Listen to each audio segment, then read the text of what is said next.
Welcome to free online physics study by Sitre sir. Sitre सरांच्या free online physics स्टडीमध्ये सर्वांचं सहर्ष स्वागत.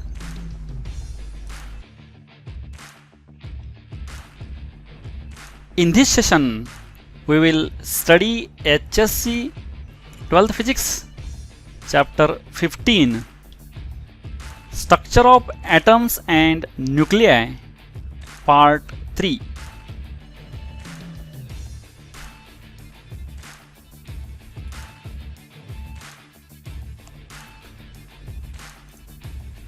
Now limitations of Bohr's model. आता बोहर्सची ॲटॉमिक थिअरी जे आहे, ॲटॉमिक मॉडेल जे आहे, याचे काही लिमिटेशन्स आहेत. त्यामध्ये फर्स्ट लिमिटेशन आहे, it could not explain the line spectra of atoms other than hydrogen even for hydrogen. More accurate study of the observed spectra showed multiple components in some lines which could not be explained on the basis of this model. तर ह्या बोहरचे जे postulate आहेत याच्यानुसार हे जे model आहे हे could not explain other than hydrogen atom, म्हणजे हायड्रोजन सोडून बाकीचे जे ॲटम्स आहेत त्याच्याविषयी हे एक्सप्लेनेशन देत नाही, किंवा इवन हायड्रोजनमध्ये सुद्धा तर मल्टिपल स्पेक्ट्रा जे आहेत, मल्टिपल कंपाऊंड लाईन जे आहेत याच्याविषयी पण हे एक्सप्लेनेशन देत नाही हे मॉडेल, किंवा ह्या मॉडेलनुसार ह्या एक्सप्लेनेशन त्यामध्ये नाही आहे. त्यामुळं हे फर्स्ट लिमिटेशन आहे या बोहर्स मॉडेलचं. सेकंड लिमिटेशन आहे, the intensities of the emission lines seemed to differ from line to line and Bohr's model had no explanation for that.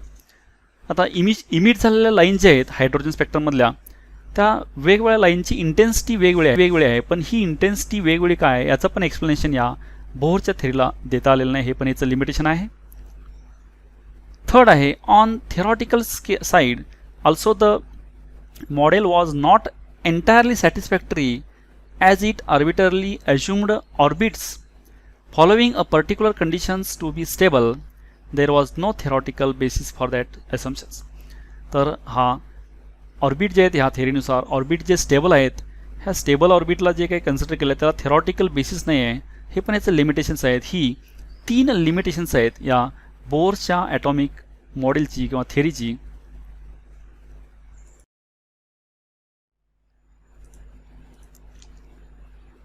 De Broglie's explanation. Now consider this diagram and corresponding animation. Here a wave associated with every material moving particle. तर प्रत्येक moving particle जे आहे या moving पार्टिकलला wave associate असते. हे de ब्रॉगलीचा hypothesis आहे. The orbiting electrons inside atoms as standing waves. तर इलेक्ट्रॉन जे ऑर्बिटिंग असतो ऑर्बिट ॲटममध्ये त्याच्याशी वेव जे असोसिएट आहे ही स्टँडिंग वेव असते, स्टेशनरी वेव असते. The length of the orbit of an electron has to be an integral multiple of its wavelength. तर त्या ऑर्बिटची लेंथ जी असते ही ऑर्बिटची length always integral multiple of wavelength असते. तर इथे हे ऑर्बिट दाखवले पहा ह्या डायग्राममध्ये. ह्याची ही स्टँडिंग वेव आहे, हे दाखवलेलं आहे स्टँडिंग वेव आहे, स्टेशनरी वेव आहे. ह्याची लेंथ जी आहे ऑर्बिटची ही लेंथ ऑलवेज ह्या वेवलेंथला इंटिग्रल मल्टिपल असते. आपण जर ही सरकम्फरन्स जे आहे सरकम्फरन्स हे आपण 2πrn हे सरकम्फरन्स आहे, हे आपण इंटिग्रल मल्टिपल ऑफ वेवलेंथला इक्वेट केलं तर where n is equal to 1 2 3 हे ऑर्बिटची संख्या आहे. r ही रेडियस आहे, rn लॅम्डा n ही वेवलेंथ आहे. त्या वेवला असोसिएट असणारी टर्म्स आपण जर रिअरेंज केल्या तर रिअरेंज आपल्याला हे असं मिळेल.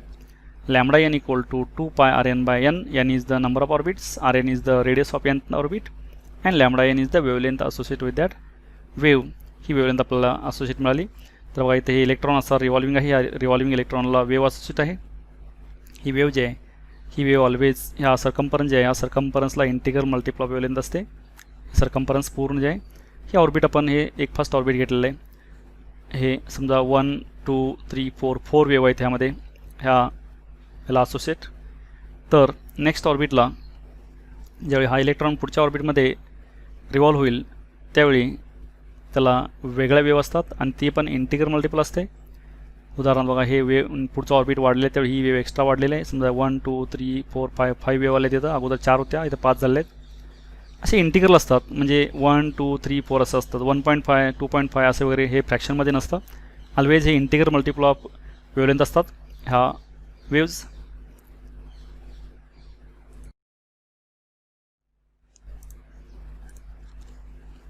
The de Broglie wavelength is related to the linear momentum Pn of the particle by, आता हा जे रिव्हॉल्विंग इलेक्ट्रॉन आहे ह्याला असोसिएट असणारी वेवलेंथ जी आहे ही वेवलेंथ अकॉर्डिंग टू मोमेंटमनुसार डी ब्रॉग्लीची वेवलेंथ जी आहे ही वेवलेंथचं इक्वेशन जे आहे h/p that is Planck constant divide by momentum.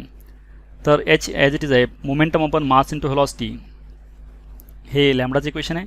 आणि ऑलरेडी आपण इक्वेशन वेवलेंथचं जे फाइंड आउट केलं होतं 2π/RN/n हे दोन्ही इक्वेशन आपण याच हे जे रिव्हॉल्विंग इलेक्ट्रॉन आहे ह्या रिव्हॉल्विंग इलेक्ट्रॉनची वेवलेंथचे आहेत ते. त्यामुळे दोन्ही लेफ्ट हँड साईड वेवलेंथच्या इक्वेशनमध्ये h/pn जे आहे हे h/pnच्या इक्वेशनला लॅम्बडा एनची व्हॅल्यू जी आहे ही 2π/RN/n हे प्रिव्हियस इक्वेशनवरून आपण टाकली आणि टर्म्स रिअरेंज केल्यानंतर pnची व्हॅल्यू जी आहे n × h/2πRN येतं.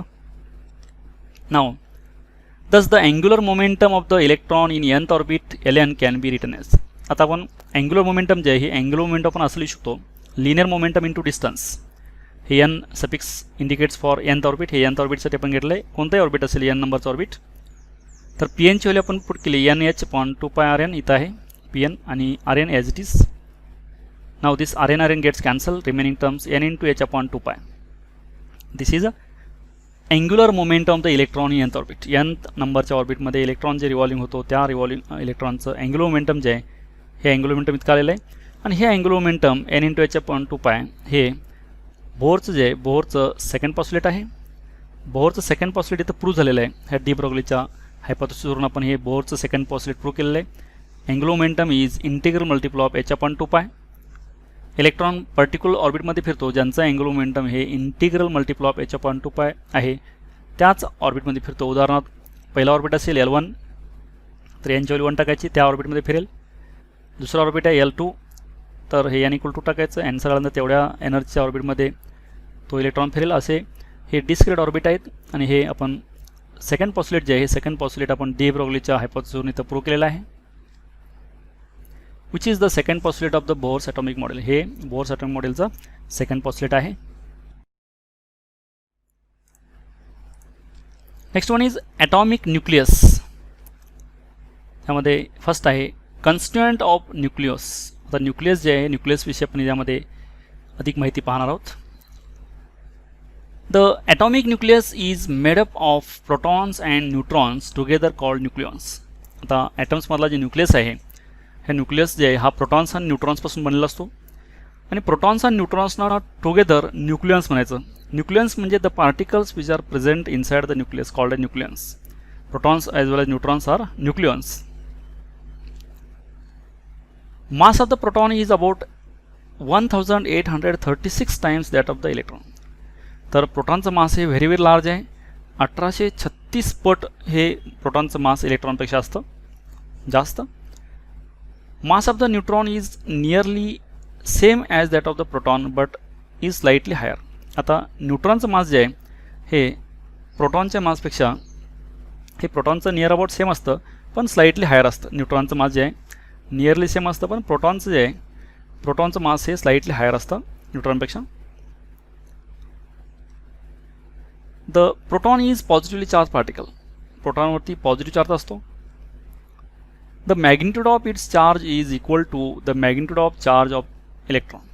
तर प्रोटॉनचा चार्ज आणखीन चार्जची व्हॅल्यू आणि इलेक्ट्रॉनची चार्जची व्हॅल्यू मॅग्निट्यूड समान असते, किंमत समान आहे, फक्त पोलॅरिटी उलटी आहे. म्हणजे प्रोटॉन जे आहे हा पॉझिटिव्ह असतो, इलेक्ट्रॉन हा निगेटिव्ह असतो.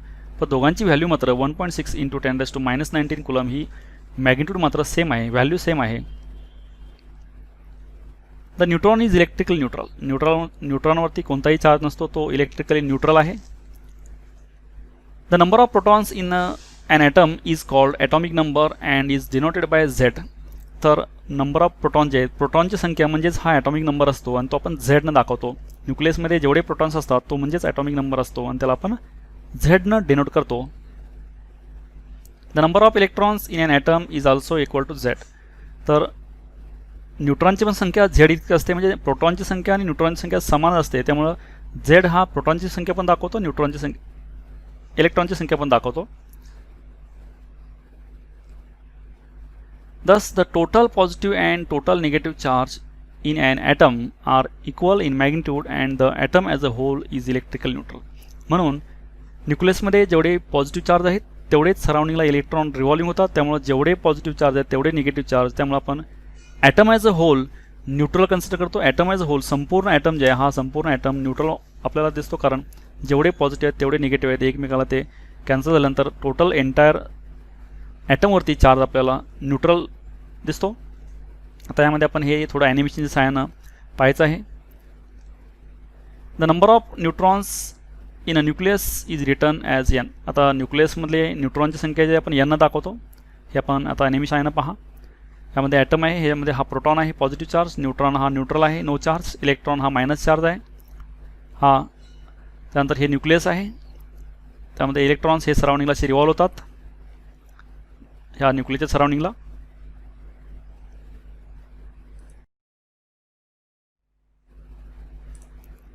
Now the total number of nucleons in a nucleus is called mass number of the atom and is designated by capital A, that is Z plus n. तर न्यूक्लियॉन्समधले जे total nucleons आहेत, न्यूक्लियॉन्समध्ये protons आणि neutrons दोन्हींची मिळूनची संख्या आहे, त्याला आपण mass number म्हणतो. एनं डिनोट करतात आणि ए जे आहे झेड प्लस एन, झेड म्हणजे नंबर ऑफ प्रोटॉन्स आणि एन म्हणजे नंबर ऑफ न्यूट्रॉन्स, हे दोन्ही ॲडिशन केल्यानंतर टोटल आपल्याला न्यूक्लियॉन्स मिळतात. A mass number. The atoms of an element X are represented by X A Z. आता कोणताही एलिमेंट जे आहे आपण एलिमेंट किंवा ॲटम जे आहे हा असं आपण रिप्रेझेंट करतो. एक्स हे त्याचं नाव आहे, ए मास नंबर इथं लिहायचा अबोवला आणि बिलोला इथं झेड ॲटॉमिक नंबर लिहायचा. The chemical properties of an atom are decided by the number of electrons present in it that is by Z. तर कोणताही ॲटम जे आहे त्या ॲटमच्या केमिकल प्रॉपर्टीज ह्या त्याच्यामध्ये असणाऱ्या नंबर ऑफ इलेक्ट्रॉन जे आहेत म्हणजेच Z that is protons, number of protons ह्याच्यावरती डिपेंड असतात. झेड बदलल्यानंतर त्याच्या केमिकल प्रॉपर्टी बदलतात. Atoms having the same number of protons but different number of neutrons are called isotopes. तर ज्या ॲटममध्ये सेम नंबर ऑफ प्रोटॉन असतात आणि डिफरंट नंबर ऑफ न्यूट्रॉन असतात, म्हणजे प्रोटॉनची संख्या समान असते, न्यूट्रॉनची संख्या वेगळी असते, अशा प्रकारचे ॲटम जे आहेत त्याला आपण आयसोटोप्स म्हणतो. For example hydrogen 1,1, hydrogen 1,2, hydrogen 1,3.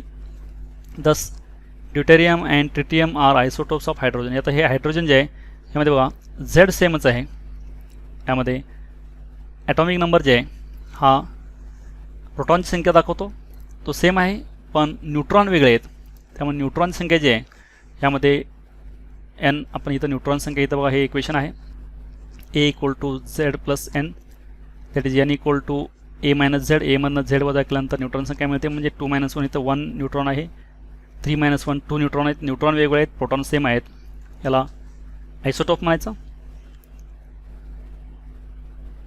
The atoms having the same mass number A are called isobars. ज्याच्यामध्ये मास नंबर सेम असतो अशा प्रकारचे जे ॲटम्स आहेत त्यांना आयसोबार्स म्हणायचं. For example hydrogen 1,3, helium 2,3. यामध्ये 3 हा मास नंबर सेम आहे, हे दोन्ही जे आहेत हे दोन्ही आयसोबार्स आहेत, सेम मास नंबर आहे. Atoms having the same number of neutrons but different values of atomic number Z are called isotones. त्याच्यामध्ये न्यूट्रॉनची संख्या समान असते, आणखीन different values of atomic number वेगळा असेल, न्यूट्रॉन समान असतात, तर यांना आयसोटोन्स म्हणायचं.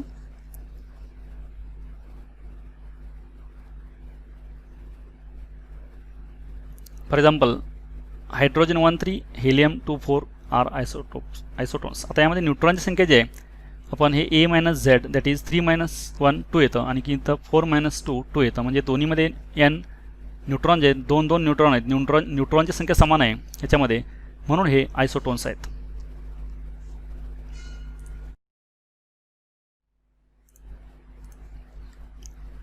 Next one is units for measuring masses of atoms and subatomic particles. तर सबॲटॉमिक पार्टिकल जे आहे हे सबॲटॉमिक पार्टिकल्स म्हणजे प्रोटॉन्स, न्यूट्रॉन्स हे जे आहेत व्हेरी स्मॉल पार्टिकल असतात. ह्यांचे मास जे आहे हे आपण कॉमन किलोग्रॅम मेथड जे आहे ह्यामध्ये मेजर करणं हे फार व्हेरी स्मॉल असल्यामुळे आपण ते कन्व्हिनियंट नाही. तर Masses of atoms and subatomic particles are measured in 3 different units, that is kilogram, unified atomic mass unit that is U, and amount of energy. ह्या 3 वेगवेगळ्या पद्धतीनं हे मास मेजर करतात.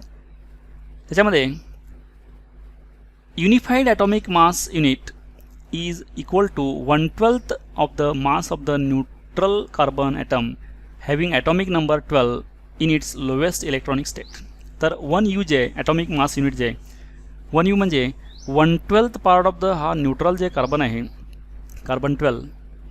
तर ह्या कार्बन 12चं 1/12 पार्ट म्हणजे त्या कार्बन ॲटम जे हा कार्बनचे 12 भाग केल्यानंतर एक भाग देतो ते एका भागाचं मास म्हणजेच हे युनिफाईड ॲटॉमिक मास असतं 1U.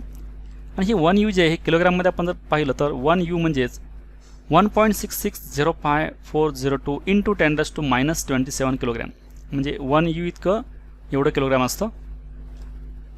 सेकंड जे आहे the unit used to measure masses in terms of their energy equivalent is EV/c². EV electron charge potential, आणखीन हे c² व्हेलॉसिटी, हे पण एनर्जीच्या फॉर्ममध्ये हे आपण मास मेजर करतो. 1 atomic mass unit is equal to 931 MeV/c². तर एक ॲटॉमिक मास युनिट जे आहे हे म्हणजेच हे या एनर्जीच्या फॉर्ममध्ये मिलियन इलेक्ट्रॉन व्होल्ट जे आहे हे मिलियन इलेक्ट्रॉन व्होल्ट पर c² हे जे आहे हे एनर्जीच्या फॉर्ममध्ये आपण मास मेजर करतो. आणखीन कॉमन जे आहे कॉमन किलोग्रॅम हे कॉमन यूज करतो आपण, पण हे कन्व्हिनियंट नाही किलोग्रॅमचं म्हणून आपण हे 1U मध्ये युनिफाईड ॲटॉमिक मास युनिट किंवा एनर्जीच्या फॉर्ममध्ये हे 2 वेगवेगळ्या प्रकारे आपण हे सब ॲटॉमिक पार्टिकल जे आहेत ह्या सब ॲटॉमिक पार्टिकलचं मास मेजर करतात. Next one is sizes of nuclei, म्हणजे न्यूक्लियसची साईज जी आहे ते आपण इथं पाहायची आहे. यामध्ये larger the number of electrons in an atom larger is the size of the atom. तर इलेक्ट्रॉनची संख्या जितकी जास्त ॲटममध्ये तितकी त्या ॲटमची साईज जास्त असते. The size of a nucleus depends on the number of nucleons present in it, that is on its mass number A. तर न्यूक्लियसची साईज जी आहे ही मास नंबरवर डिपेंड असते, दॅट इज न्यूक्लियॉन्स म्हणजे न्यूक्लियसमधले जे पार्टिकल्स आहेत दॅट इज प्रोटॉन्स आणि न्यूट्रॉन्स जितके जास्त असतील तितकी न्यूक्लियसची साईज जास्त होईल. म्हणजेच ज्याचा मास नंबर जास्त आहे त्यामध्ये न्यूक्लियॉन्स जास्त असतात. न्यूक्लियॉन्स जास्त म्हणजे न्यूक्लियस मोठा.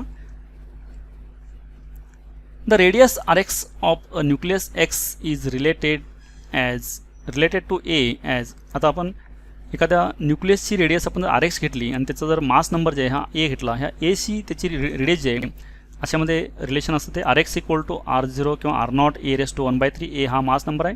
म्हणजे मास नंबर वाढल्यानंतर रेडियस वाढते, कारण का मास नंबर वाढले म्हणजे न्यूक्लियॉन्स वाढले, न्यूक्लियसमधले पार्टिकल वाढले, न्यूक्लियसमधले पार्टिकल वाढले की न्यूक्लियस संख्या जास्त होते, न्यूक्लियस संख्या जास्त झाली की काय होतं न्यूक्लियस मोठा झाला की न्यूक्लियसची रेडियस पण वाढते. म्हणून रेडियस जी आहे ही रेडियस ह्या number of nucleons that is mass नंबरवर डिपेंड आहे. आणि R0 हा कॉन्स्टंट आहे, where R0 is 1.2 into 10⁻⁻15 metre, this is constant.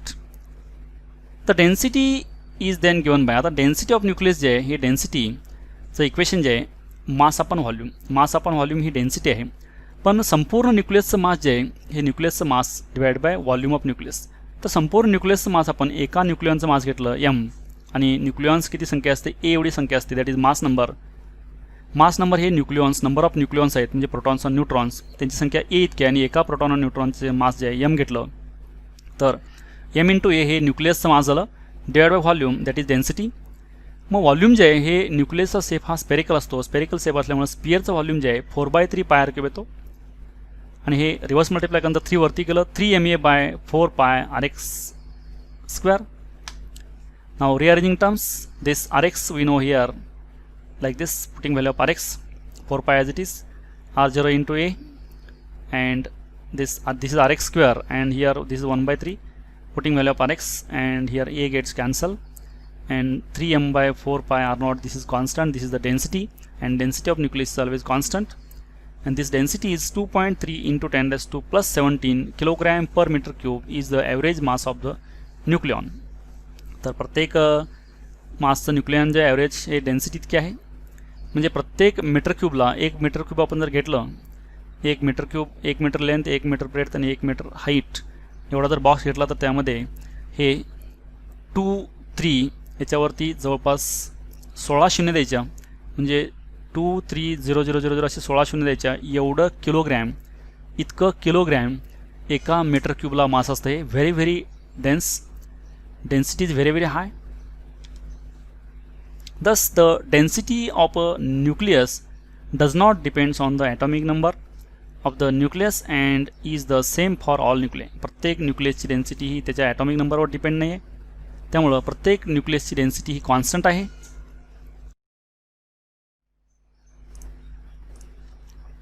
Next one is nuclear forces. The nuclear forces properties, यामध्ये फर्स्ट प्रॉपर्टी आहे, it is the strongest force among subatomic particles. Its strength is about 50 to 60 times larger than that of the electrostatic force. तर हा नेचरमध्ये जेवढ्या प्रकारचे force आपल्याला मिळतात त्यामध्ये strongest force आहे न्यूक्लिअर फोर्स, आणि हा जवळपास 50 to 60 टाइम्स हा ग्रेटर असतो इलेक्ट्रोस्टॅटिक फोर्सपेक्षा. Unlike the electromagnetic and gravitational force which act over a large distance, their range is infinity. The nuclear force has a range of about a few femtometer, and the force is negligible when two nucleons are separated by large distance. तर gravitational force आणखी electromagnetic force जे हा inverse square law ओबे करतो, म्हणजे distance increase झाल्यानंतर हा force कमी होतो आणि ह्यांची रेंज आहे इन्फिनिटीपर्यंत असते. पण न्यूक्लिअर फोर्स मात्र असं नाही, शॉर्ट रेंज फोर्स आहे, तो फेमटोमीटरच्या रेंजमध्ये असतो, तेवढ्या रेंजपर्यंतच हा अट्रॅक्टिव्ह असतो. त्यानंतर इमिडिएटली हा फोर्स झिरो होतो, इनवर्स स्क्वेअरला फॉलो करत नाही. आणि हा जे आहे न्यूक्लियॉन्स जे आहेत हे दोन लगतचे न्यूक्लियॉन जे आहेत ह्याच्या कमी अंतरापर्यंतच हा ॲक्ट होतो. निग्लिजिबल डिस्टन्स फोर्स जे आहे, दोन न्यूक्लियॉन जर सेपरेट लार्ज डिस्टन्सवरती असतील तर हे हा निग्लिजिबल असतो. The nuclear force is independent of charge of the nucleons, that is, the nuclear force between two neutrons with given separation is the same as that of between two protons or between two neutrons and the proton at the same separation. हा force जे आहे nuclear force हा independent of charge आहे, चार्जचा संबंध नसतो यामध्ये. The particles which are present inside the न्यूक्लियसमध्ये जे काय पार्टिकल त्या सर्व पार्टिकल्सना अट्रॅक्ट करतो, म्हणजे प्रोटॉन असेल, प्रोटॉन न्यूट्रॉन असेल, आणखी न्यूट्रॉन असेल, तर ह्या सर्व पार्टिकल्समध्ये अट्रॅक्शन फोर्स असतो, हा स्ट्रॉंगेस्ट फोर्स आहे. आणि या रिजनवरतीच न्यूक्लियस स्टेबल आहे. नाहीतर काय होतं, प्रोटॉन हे पॉझिटिव्ह चार्ज आहेत आणि त्यामध्ये इलेक्ट्रोस्टॅटिक फोर्स ऑफ रिपल्शन आहे, पण तो इलेक्ट्रोस्टॅटिक फोर्स ऑफ रिपल्शन कमी असल्यामुळं as compare to this nuclear force strongest असल्यामुळं म्हणून न्यूक्लियॉन्स जे आहेत प्रोटॉन्स न्यूक्लियसमध्ये टुगेदर आहेत. हे ह्याचं रिझन आहे. न्यूक्लियस स्टेबल आहे, नाहीतर अदरवाईज काय होतं, प्रोटॉन पॉझिटिव्ह चार्ज प्रोटॉन्स हे एकमेकाला रिपेल करतील आणि न्यूक्लियस हा स्टेबल राहणार नाही. पण न्यूक्लिअर फोर्समुळं, स्ट्रॉंग न्यूक्लिअर फोर्समुळं हे न्यूक्लियॉन्स ह्या न्यूक्लियसमध्ये टुगेदर असतात. These are the 3 main properties of this strong nuclear force.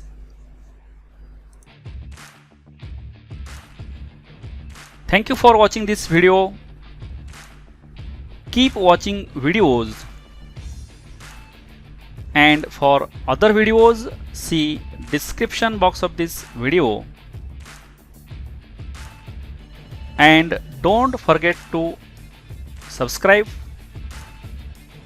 like and share.